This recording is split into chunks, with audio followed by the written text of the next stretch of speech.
Hello students, last video में हमने पढ़ा था कि आपके समांतर प्लेट संधारित्र की प्लेटों के बीच में यदि एक परावैद्युत माध्यम भर दें तो उसकी धारिता पर क्या प्रभाव पड़ता है। तो हमने ये देखा था कि यदि हम ऐसा कर देंगे, मतलब कि परावैद्युत माध्यम भर देते हैं दोनों प्लेटों के बीच में, तो संधारित्र की धारिता बढ़ जाती है। अब वो कितनी बढ़ती है वो हम यहाँ पर कैलकुलेट करेंगे। तो हमारे पास में आज का टॉपिक है आपका कि समांतर प्लेट संधारित्र की धारिता कब, जबकि उसकी प्लेटों के बीच में आपका जो परावैद्युत माध्यम है वो पूरी तरह से भरा हुआ है, पूरी तरह से पूर्ण रूप में भरा हुआ है। इसका मतलब ये हमारा समांतर प्लेट संधारित्र है। इसके एक तरफ आपकी धनावेशित प्लेट होगी, दूसरी तरफ ऋणावेशित प्लेट होगी, और इसकी प्लेटों के बीच में ऐसा नहीं है कि हम इतनी ही मोटाई की एक पट्टी भर दें परावैद्युत माध्यम की, या फिर परावैद्युत माध्यम के रूप में आप अभ्रक, मोम, कागज कुछ भी काम में ले सकते हो। तो ऐसा नहीं है कि इतनी सी मोटाई की हमने पट्टी भर दी, नहीं, हमें इसको पूरा भरना होगा। हमने इसको पूरा भर दिया। अब इसको पूरा भरने के बाद में इसकी धारिता, जैसा कि आपको पता है कि धारिता बढ़ने वाली है, लेकिन वो कितनी बढ़ जाएगी वो हमें कैलकुलेट करना है। तो फॉर एग्जांपल ये जो आपकी यहाँ से यहाँ तक की डिस्टेंस है दोनों प्लेटों के बीच की, वो हम कितनी मानते हैं, d मानते हैं, और हम मान लेते हैं कि ये जो हमने परावैद्युत माध्यम भरा है इसका परावैद्युतांक है ε/r। ये इसका परावैद्युतांक हो गया। तो हमने क्या किया, सबसे पहले तो हमने एक समांतर प्लेट संधारित्र लिया और उसके बीच में हमने एक परावैद्युत माध्यम भर दिया जो कंप्लीट d मोटाई तक भरा हुआ है। इसका मतलब ये आपका जो प्लेटों के बीच माध्यम है परावैद्युत माध्यम, ये इस प्लेट से स्टार्ट होगा और यहां तक भरा हुआ होगा कंप्लीटली। तो हम क्या करते हैं, हम समांतर प्लेट संधारित्र की दोनों प्लेटों के बीच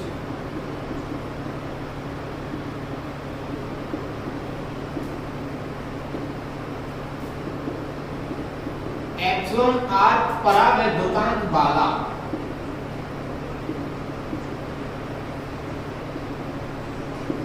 एक परावैद्युत माध्यम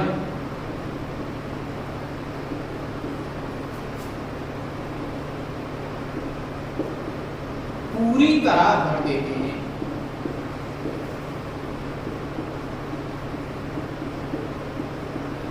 अब हमें क्या करना है, अब हमें इसकी धारिता देखनी है कि वो धारिता है कितनी हो जाती है। अच्छा, जब हम समांतर प्लेट संधारित्र हमने स्टार्ट किया था तो वहां पे हमने इसकी धारिता को कैलकुलेट किया था और वहां पर इसकी धारिता आई थी C0। ये नॉट क्यों लगा रहे, क्योंकि हमने वहां पे कोई भी माध्यम नहीं माना था, हमने ये माना था कि इनके प्लेटों के बीच में निर्वात है। तो उस टाइम धारिता आई थी हमारे पास में C0 = A/ε0/d। ये उस टाइम धारिता आई थी कब, जब प्लेटों की जो आपकी समांतर प्लेट संधारित्र है इसकी प्लेटों के बीच में निर्वात भरा हुआ था। अब हमें क्या करना है, अब हमें इसकी धारिता को कैलकुलेट करना है, जबकि आपको दिख रहा है कि इनकी प्लेटों के बीच में परावैद्युत माध्यम भर दिया गया है। तो आप धारिता कैसे कैलकुलेट करें इसकी, हमारे पास में धारिता का फॉर्मूला वही है C = Q/B, आवेश बटे विभव। ये फॉर्मूला होता है हमारे पास में धारिता का। तो हमें तो इसका जो आवेश है वो हम कैलकुलेट कर सकते हैं। लेट आवेश घनत्व कितना है इसका सिग्मा, और इसकी प्लेटों का क्षेत्रफल A है जैसा कि हमने पहले भी किया था। तो आवेश कितना हो जाएगा, Q = सिग्मा × A। इस तरह से हम निकाल सकते हैं। तो हम आवेश को तो निकाल लेंगे, लेकिन विभव कैसे निकाला जाए, ये कैसे आया ये भी आप देख लीजिए। आपको पता है सिग्मा = Q/A। जो पृष्ठीय आवेश घनत्व होता है वो क्या होता है, कुल आवेश बटे कुल क्षेत्रफल। तो यहाँ से हम Q की वैल्यू निकाल सकते हैं। तो Q की वैल्यू तो हम निकाल सकते हैं, लेकिन हमें चाहिए विभव। विभव कितना है, तो देखिए विभव कितना होगा। विभव के लिए हमने एक रिलेशन पढ़ा था B = E × B।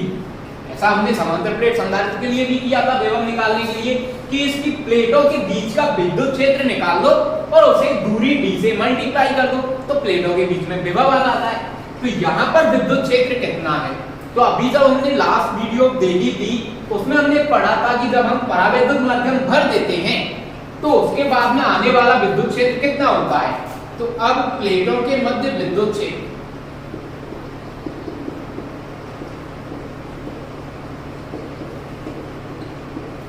और उसके लिए हमने देखा था परावैद्युतांक वाला फॉर्मूला काम में लिया था epsilon R is equal to E naught upon E M, मतलब मीडियम भरने पर विद्युत क्षेत्र और यहाँ निर्वात में विद्युत क्षेत्र। तो निर्वात में विद्युत क्षेत्र और माध्यम में विद्युत क्षेत्र का जो अनुपात होता है वो परावैद्युतांक होता है। तो यहाँ से हम माध्यम भरने के बाद विद्युत क्षेत्र निकाल सकते हैं। तो ई एम को इधर ले आते हैं, E M is equal to E naught upon epsilon R. तो यहाँ से हम इनकी प्लेटों के बीच का विद्युत क्षेत्र निकाल लेंगे। जब हमने परावैद्युत माध्यम भर दिया है उसके बाद का विद्युत क्षेत्र है ई एम, ये आ गया हमारे पास में। हमें ई नॉट का पता है। ई नॉट क्या है? जब इसकी प्लेटों के बीच में कोई माध्यम नहीं था, निर्वात भरा हुआ था, उस समय विद्युत क्षेत्र कितना था? तो उस टाइम विद्युत क्षेत्र था हमारा E naught is equal to sigma upon epsilon naught, ये होता था। ये उस टाइम का विद्युत क्षेत्र है। तो हम काम में लेंगे इसे, तो E M is equal to क्या आ जाएगा? E M is equal to E naught की वैल्यू पुट करेंगे सिग्मा अपॉन एप्सिलॉन नॉट, और नीचे ये वाला एप्सिलॉन आर और है, इसको भी मल्टीप्लाई करके लिख लिया। विद्युत क्षेत्र आ गया। विद्युत क्षेत्र आने के बाद में इसे डी से मल्टीप्लाई करना है। यहाँ पे हमें डी से ही मल्टीप्लाई करना होगा। क्यों? क्योंकि हमारा जो माध्यम है, मीडियम है, वो डी मोटाई तक भरा हुआ है कंप्लीटली। तो इस विद्युत क्षेत्र को हम डी से मल्टीप्लाई करेंगे तो विभव आने वाला है, और विभव आते ही हम धारिता की गणना कर लेंगे। देखिए विभव कितना हो गया इसका। अतः विभव V is equal to E, कौन सा वाला? मीडियम वाला। अब हम माध्यम ले चुके हैं तो माध्यम वाला विद्युत क्षेत्र काम में लेने वाले into D। So V is equal to E m की वैल्यू क्या है हमारे पास में? Sigma upon epsilon naught into epsilon r into D। ये आ गया विभव। हमें निकालनी है धारिता, और धारिता क्या है? C is equal to किसके लिए? मीडियम के लिए Q अपॉन V। ये हमारे पास में धारिता का फॉर्मूला है। But here Q is equal to, अभी देख रहे थे हम, सिग्मा इनटू A, ये होता है। आगे वैल्यू पुट कर दीजिए। विभव की वैल्यू ये रही। This is equation first. तो from equation first Cm is equal to, Q की वैल्यू क्या रखेंगे हम? सिग्मा इनटू A अपॉन विभव ये रहा sigma into D upon epsilon naught into epsilon r। ये पहुंच गया ऊपर, epsilon naught into epsilon r। Sigma से सिग्मा कैंसिल आउट, तो धारिता कितनी आई? Cm is equal to A into epsilon naught into epsilon r upon D। मतलब ये किसकी धारिता है? आपने पढ़ा था अभी एप्सिलॉन नॉट अपॉन D। अभी मैंने यहाँ पे लिखा था कि जब इसकी प्लेटों के बीच में कोई भी माध्यम नहीं है, अर्थात निर्वात भरा हुआ है, तो धारिता कितनी है? तो उस टाइम धारिता होती है कितनी? C naught is equal to A epsilon naught upon B। तो ये फॉर्मूला हम काम में लेकर के इसकी तुलना करते हैं कि निर्वात में जो धारिता है उससे कितना ज्यादा हो जाती है माध्यम भरने के बाद धारिता। तो देखिए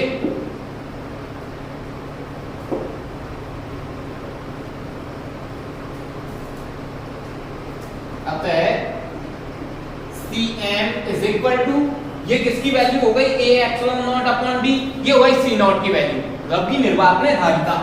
C not into epsilon r पर इसको भी मल्टीप्लाई कर दीजिए। इसका मतलब माध्यम में धारिता निर्वात में धारिता की एप्सिलॉन r गुनी हो जाती है, मतलब परावैद्युतांक गुनी हो जाती है।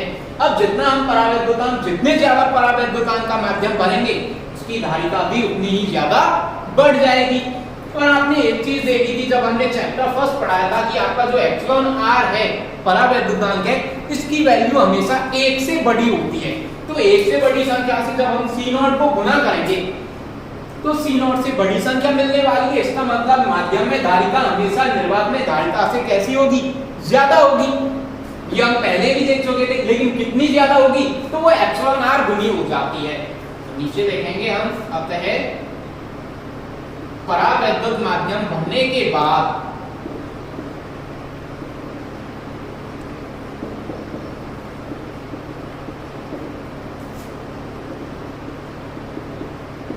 धारिता एप्सिलॉन r गुनी हो जाती है। That's all. बहुत ही इजी टॉपिक है। ये हमने देखा कब, जब आपका परावैद्युत माध्यम पूरी तरह से इसकी प्लेटों के बीच में भरा हुआ है। अब हम सपोज करें कि इसको ऐसे पूरा ना भर के एक स्मॉल टी मोटाई की पट्टी भर दें, केवल यहां से लेकर के और यहां तक इतना सा टी मोटाई तक इतना सा परावैद्युत माध्यम भरें और बाकी इसको खाली छोड़ दें, निर्वात छोड़ दें, तब इसकी धारिता पर क्या प्रभाव पड़ेगा। तो अब नेक्स्ट टॉपिक हमारे पास में यही है, तो देखते हैं नेक्स्ट टॉपिक।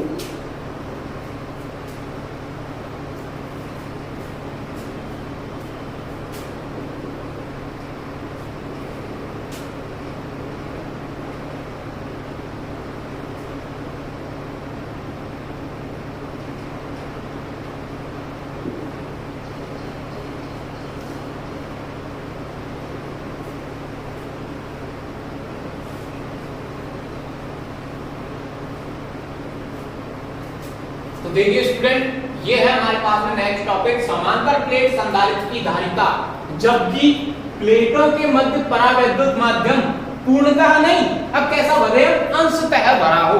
इसका मतलब ये हुआ कि ये हमारे पास में संधारित्र है, ये इसकी प्लेटें हैं और इसके बीच में हमें किसी टी मोटाई तक परावैद्युत माध्यम को भरना है। ये कितनी मोटाई है इसकी, टी, और मान लेते हैं कि ये जो हमने परावैद्युत माध्यम भरा है इसका परावैद्युतांक है एप्सिलॉन आर, और इस संधारित्र की प्लेटों के बीच की दूरी हम हमेशा कितनी लेते आ रहे हैं, डी लेते आ रहे हैं। इसका आवेश घनत्व प्लस सिग्मा है, इसका माइनस सिग्मा, क्षेत्रफल प्लेटों का ए है, वो ये सेम। और तो अब हमें क्या करना है, अब हमें इसकी धारिता को कैलकुलेट करना है कि अब धारिता कितनी हो जाएगी। तो अब हमने क्या किया, अब यदि टी मोटाई की परावैद्युत माध्यम की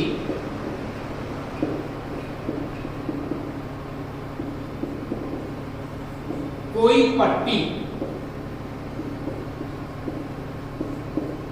प्लेटों के मध्य रख दी जाए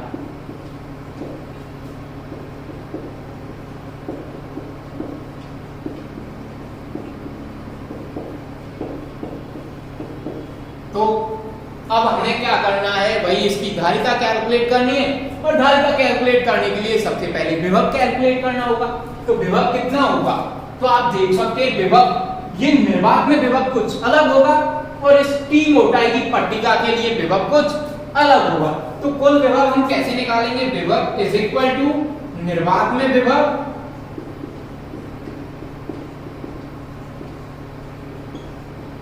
प्लस परावैद्युत माध्यम में विभव।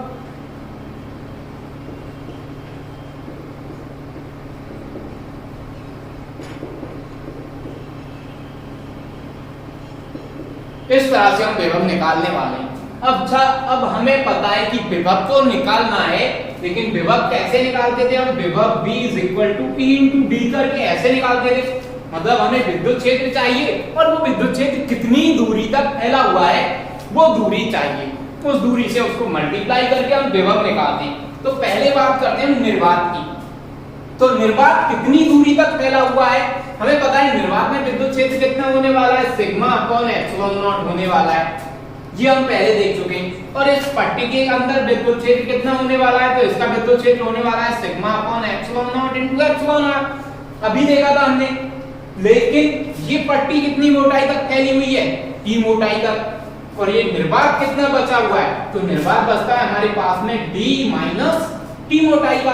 अच्छा, ये कंप्लीट मोटाई d है, जिसमें से टी मोटाई में तो हमने परावैद्युत माध्यम भरा हुआ है, तो निर्वात कितना बचा, d माइनस टी मोटाई तक। तो इस तरह से हम यहाँ पर विभव निकालने वाले हैं। तो विभव इज इक्वल टू निर्वात में विभव, तो निर्वात में विद्युत क्षेत्र कितना है, निर्वात में विद्युत क्षेत्र सिग्मा अपॉन एप्सिलॉन नॉट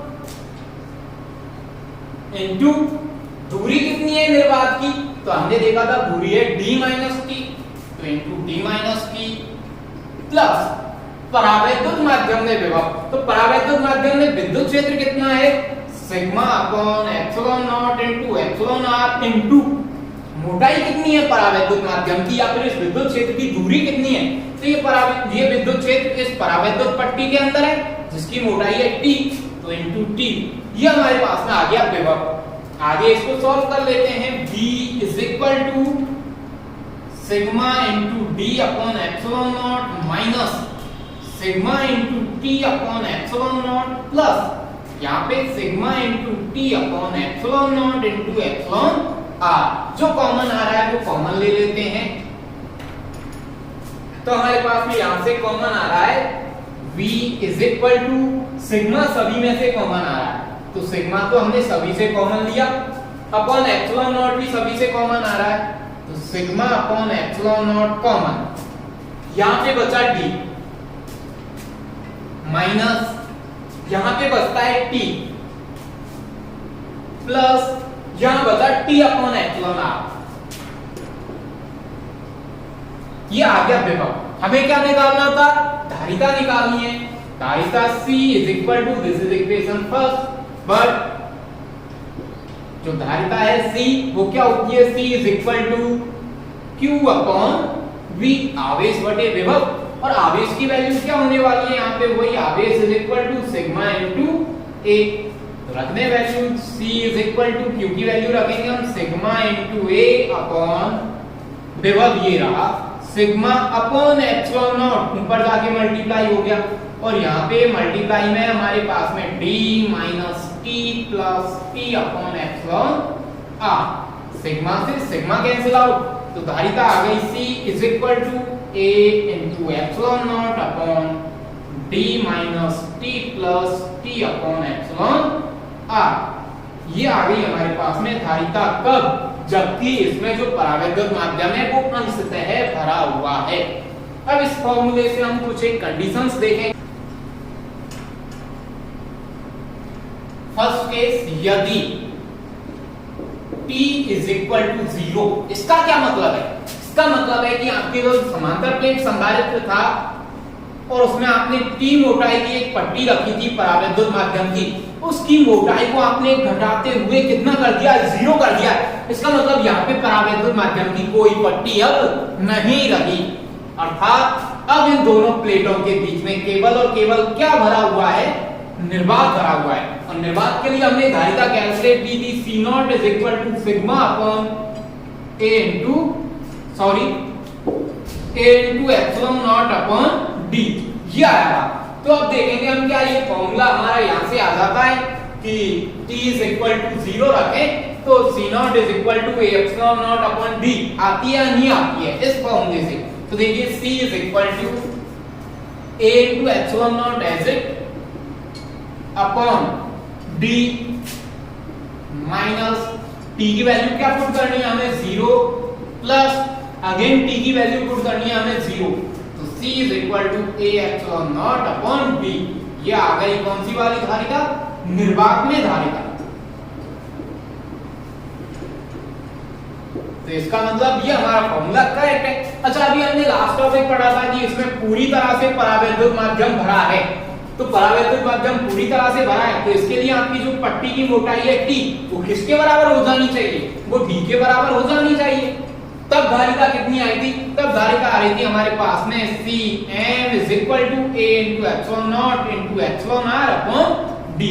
क्या भी यही आती है? तो चेक करते हैं।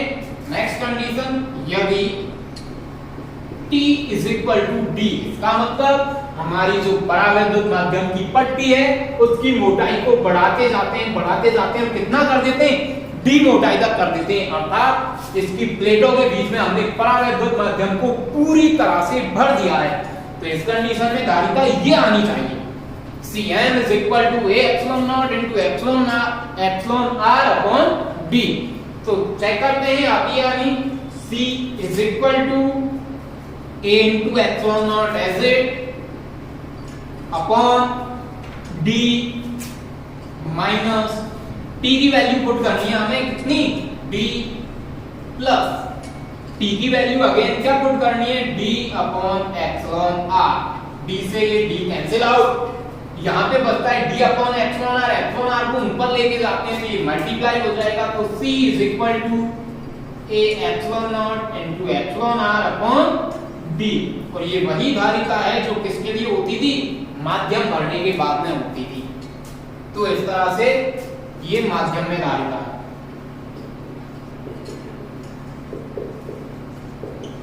तो इस तरह हम अपने इस फॉर्मूला को चेक कर सकते हैं कि ये फॉर्मूला करेक्ट है इनकरेक्ट है। निर्वात के लिए आपको मोटाई, जो पट्टी की मोटाई है उसे 0 करना है और पूरी तरह से भरने के लिए आपको उस पट्टी की मोटाई को d के बराबर कर देना है। मतलब कि दोनों प्लेटों के बीच की जो दूरी है d, उसके बराबर अपनी मोटाई की हमें परावर्तित पट्टी भरनी है। तो t की वैल्यू d पुट करेंगे तो धारिता ये आ जाएगी और t की वैल्यू 0 पुट करते हैं तो धारिता ये आ जाती है। और ये हमारे जो टॉपिक थे आपका, एक तो पूर्णतः माध्यम भरने के बाद और अंशतः माध्यम भरने के बाद में धारिता पर क्या प्रभाव पड़ता है, धारिता कितनी हो जाती है, वो खत्म होते हैं। अब हम नेक्स्ट टॉपिक पढ़ेंगे कि इसकी जो प्लेट है आपकी संधारित्र की और इन प्लेटों के बीच में इस तरह से अलग अलग परावैद्युत माध्यम वाली पट्टियां भर दें तब क्या प्रभाव पड़ेगा। तो यह हम नेक्स्ट वीडियो में देखने वाले हैं। आज हम इतना ही देखेंगे। आपको इसमें कोई प्रॉब्लम हो तो वो आप हमसे कमेंट करके पूछ सकते हैं। वैसे एकदम सीधा टॉपिक है ये। Thank you student.